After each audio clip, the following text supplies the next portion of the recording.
Next up is Jim Donihee, who is the Chief Operating Officer for the Canadian Energy Pipeline Association. And I can't talk and deal with technology at the same time, so give me a second here. And he's going to talk about some of the initiatives SEPA is moving forward with metrics and indicators. I think you're good to go. Thanks very much, Carl. Thank you, everybody, for again the opportunity to come down and spend some time with you. It's starting to get a little frosty up north, so it's a good opportunity to kind of sneak away from it for yet another couple of days, even though it was a bit of a challenge coming through Houston, because I guess they had their own issues yesterday or the day before that made it quite a journey to get here anyways. Carl told me a moment ago that I always feel like a prisoner if I'm stuck at a podium, and I enjoy wandering a bit. So he said, well, don't wander too much because you're going to drive the webcam people nuts. So I said, as long as I'm in the room, does that work, or can I move around a little bit? But you know, what I want to do is, and as you've seen, I mean, the issue of metrics are absolutely key to where and how the industry functions, how the public understands the operations of the industry and the performance that it's delivering to you. I particularly embrace the conflict and the theme of this particular forum this year, because I think it's absolutely crucial that we understand the views of each other, and that we bring forward information that is meaningful to those that need to make use of it.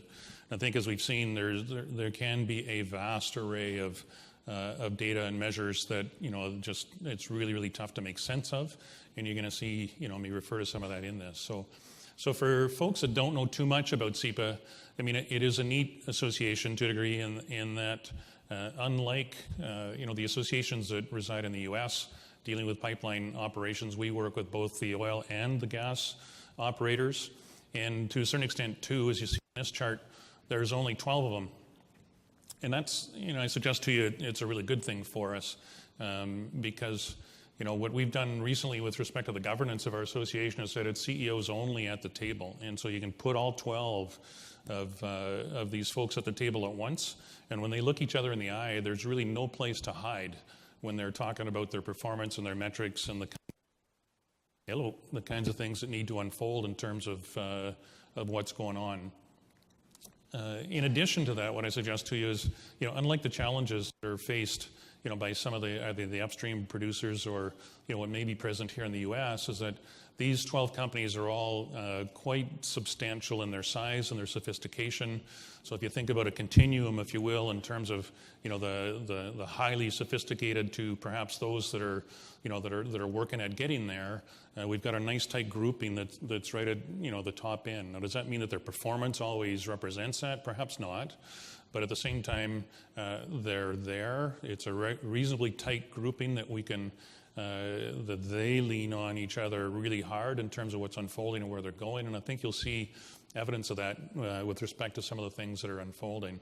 I won't dwell on these. It's just to give you an idea of the mileage. These members of the Canadian Energy Pipeline Association are truly the superhighways, within Canada and in several instances across North America in terms of what's going on.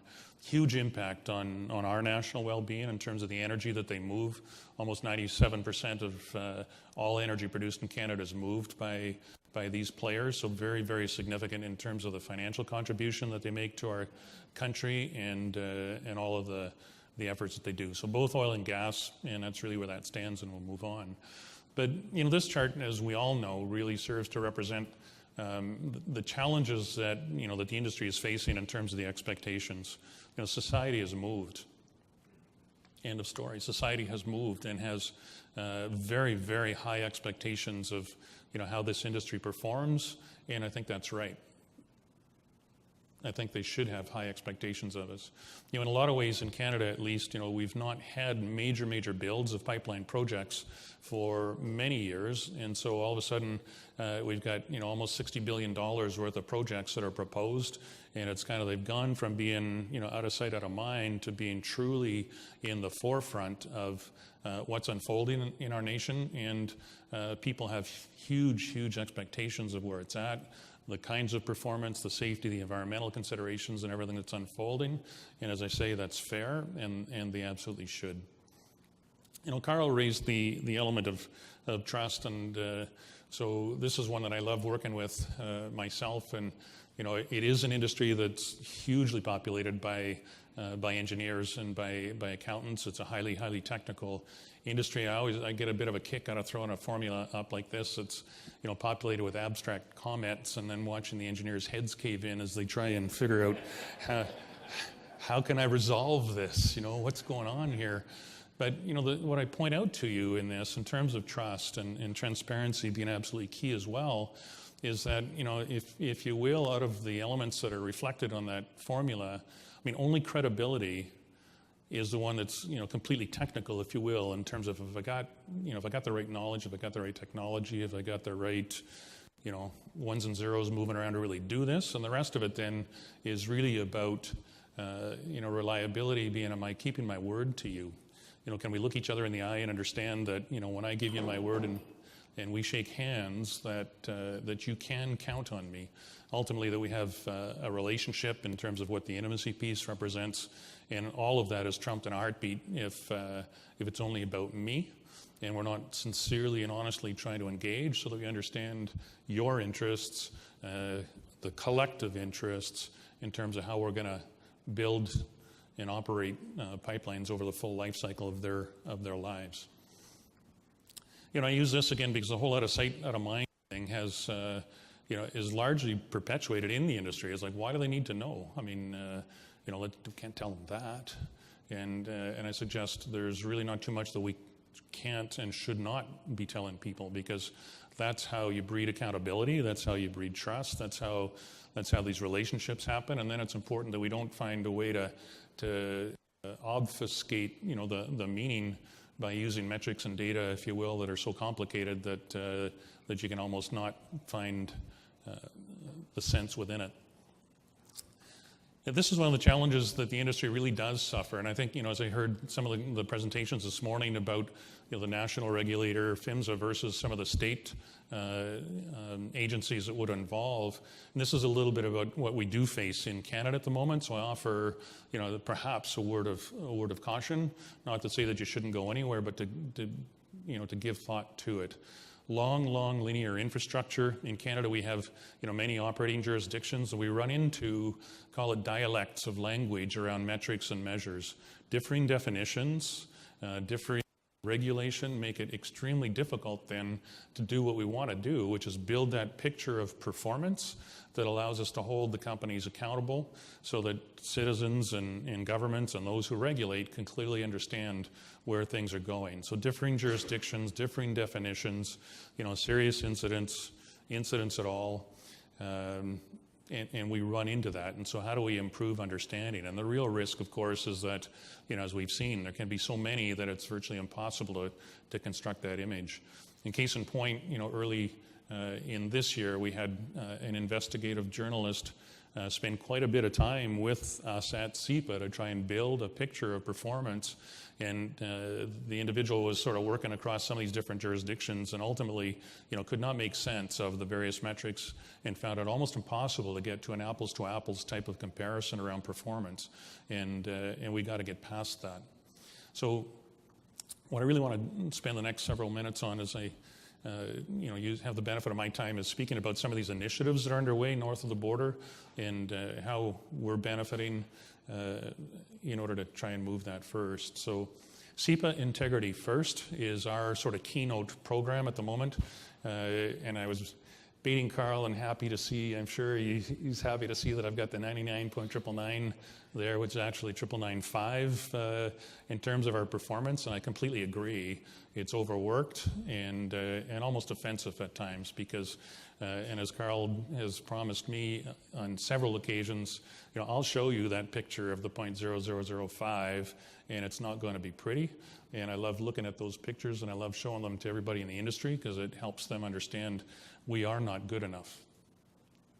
End of story. We're not good enough at this point and we need to move forward.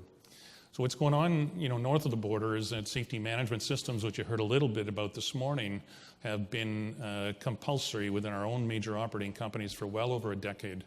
And, especially what's crucial is that as we took a look at that long list of indicators, a few moments ago, is that almost the plethora, almost the entirety of those indicators are all lagging indicators, and we're chasing performance. And like, what is it I got to do at the front end to make sure that I don't have any of these? And connecting those dots is hugely important, and that's why the focus on safety management systems is so incredibly important. What SEPA has done then is said, this whole program that is founded on safety management systems is a condition of membership for SEPA, and that the goal and the way that we will assess our performance is a cut above being merely regulatory compliant, which is already a very high standard on our continent. So as a condition of membership, our members need to demonstrate performance which is above the regulatory floor, already very high, as I say. And if you don't achieve and sustain that, then your membership within our association is going to be in question. So we're just starting to roll this out, but it's already proving to be highly beneficial for us. You'll see on the next chart in just a moment that where we're headed with a lot of various protocols, but what's absolutely key to this is third-party verification in terms of the way all of these protocols will be assessed. And the intent, as we roll out that third-party verification in the spring of next year, is that there will be citizenry that will be invited to take part in these third-party verifications. So there's complete openness and scrutiny from the public as well as the companies in terms of how this is unfolding. So, busy, if you will, but effectively, Integrity First looks at three buckets, if you will, between safety, the environment, and socioeconomic considerations. What I'm depicting in blue there are the practices that have already been self-assessed. And what's key to our own membership is that there is absolutely no competition around matters of safety. As I said, those 12 CEOs sit at that table. They look each other in the eye. They see each other's results on every one of these assessments. And the questions go something like, what are you going to do about it? And where there are some folks that are really high and others that may be less high, the cross-pollination of the lessons and the practices is really invited and is happening in a big way. We elected to focus on the safety bucket first, primarily because if we get these things right, then ultimately that's already going to really start to look after the concerns around the environment and elsewhere in terms of what's going on. So as I continue I'll just touch on a number of initiatives then, and I'll look forward to exploring further with your questions. Safety culture, we talked about that early this morning too. Administrator Dominguez and others have said it is absolutely key in terms of where we're going next. And it's true that there's absolutely no way that the regulators alone are going to compel the kind of performance that is needed in order to move forward. The aviation industry, the nuclear industry, and others, they've set the bar, and we're playing catch up, and we need to get there in a hurry because there's very little reason why we're not there now in parallel with them. Good learnings in those areas, and we're going to move forward. I think the thing to be cautious about is that in some of these abstract areas around culture, again, is that the regulatory and occasionally that engineering mindset says, well, what are the metrics that I'm going to put in place to try and step right in there and measure culture? And I think that's something that we need to tread very cautiously into, because again, culture is very, very much impacted by the nature and approach to leadership, and differences in culture may not necessarily be good or bad. How is it impacting performance? And we need to be really cautious about how we move into that particular area. I'm in no way saying don't go there. I'm saying let's tread cautiously and make sure that we don't engender some unintended consequences in terms of the way that's going to play out. So what SEPA's done in this year, first that I know of across industries, some excellent work that the National Energy Board in Canada had done around a safety culture framework. What does it look like? And we constructed a survey predicated on a number of different types, be it Caterpillar, be it DuPont, be it some homegrown pieces and so on. But every single one of our employees, some 15,000 employees with a 90% response rate, have completed this survey. And so our ability now, as you'll see on this next chart, to go into this data set with an extremely powerful analytical tool and cross-compare, cohorts within the companies. Operations group to operations group, 5-year people to 5-year people, 20-year people to 20-year people, engineers versus whoever's, and what is it telling us? And it's a bit of an exploration, but it's given us some really deep insight to culture and what do we need to do to improve it. This particular initiative, and Alan spoke about maps and things that are unfolding. We launched this tool this summer. It's growing forward, but an interactive map that anyone in Canada can go to. You put in your postal code or your zip, whatever the equivalent, and it'll tell you who's right beside you, what's the nature of the product that's being carried, who's the operator, where are the facilities, what's going on in that way. And in very short order, we're going to put the historical information with respect to incidents on that map as well. And I can say, in all honesty, that that's the sort of stuff that is creating angst for the operators. Like, oh my gosh, like they're going to know?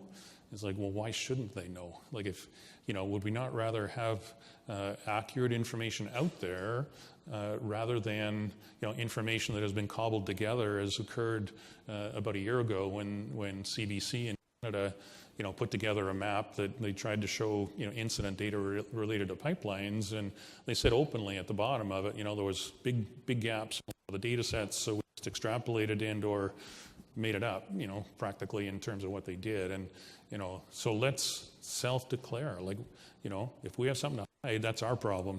And we should be getting the accurate information out there so that people can tell what's unfolding.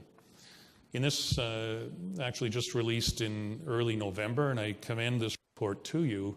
What we find north of the border is that there's quite a dearth of knowledge around pipelines and the way that they're operating, especially some of these programs that I'm describing to you. And so this report intended to be extremely readable and down to earth, if you will, in terms of how the information is presented in its first instance to become an annual report was released. And I do commend you to it. You can pull it off of our website, and I'll be glad to give anybody the link. It does speak to many of the kinds of metrics that Carl and Alan referred to, but it also speaks to these other programs and the kind of work that's unfolding. And we admit openly that while 99.995 is darn good, it's nowhere near good enough, and we can absolutely be better. This initiative, and Carl just touched upon it, and I'm extremely thankful that the Pipeline Safety Trust has agreed to take on this work in a complete and entirely independent manner, but it's seeking to get right to the heart of what we're talking about here, which says, there are literally hundreds of metrics, all of which are good, but perhaps extremely difficult to tease the truth out of that, if you will, which is most meaningful to the public at large. And so the Pipeline Safety Trust, and we thank them for it, has agreed to take on this work, and that's perhaps what Carl was alluding to, and we can explore that after in terms of inviting participation from folks here, and especially north of the borders. What are those very few metrics that are going to be most meaningful to give you confidence that this industry is focused on getting better and that it's already very good? And again, no way trying to cook the books in terms of what those metrics are going to look like, which ones are we working with, and which ones are going to be most meaningful to you. Highly likely that there would be several layers of far more technical metrics underneath that in order to elicit the kind of performance that's necessary, but ultimately which ones at face value are going to tell the story that is meaningful to citizens at large. To be released next week, the Royal Society of Canada, which is akin to the NAS, the National Academy of Sciences in the US, is going to release a wholly independent report on the behavior of oil on water. Where are the gaps in science? What do we need to do in terms of being able to respond quickly and effectively? That will lead us to taking a look at not only what are those properties or the gaps in the science, but what's the state of recovery equipment? Where should that recovery equipment be placed in order to make sure that we can react as quickly and effectively as possible in order to generate recovery and make sure that we mitigate any kind of damage in the event that there ever is a leak of some type. And this is another, probably one of the biggest pieces, making public emergency response plans. I think the U.S. is ahead of us in that regard, and there's been quite some sensitivity around making emergency response plans public and widely available. We have submitted principles to the National Energy Board at their request at this point in terms of where that's going. And we fully anticipate in time to be able to construct call it a common agenda or a common template, if you will, for what these response plans should look like, so that ultimately first responders and the public at large are able to understand what are we facing, where do we go, how do we respond as quickly as possible. As we see with the tragic events in Paris, there are naturally some real considerations around, security of national infrastructure, but they're really very small in nature compared to the call for information being widely available. So ultimately, transparency leads to accountability and trust, and I think that's the journey that we're on. I look forward to your questions. Transparency alone, can bury people in transparency. So we need to really work at which are those few metrics that are going to be most meaningful and truly tell the story in an understandable way. And that adage, I guess, is what gets measured gets done. And so we want to be held accountable. We want to improve, and we absolutely solicit your feedback. Thank you very much.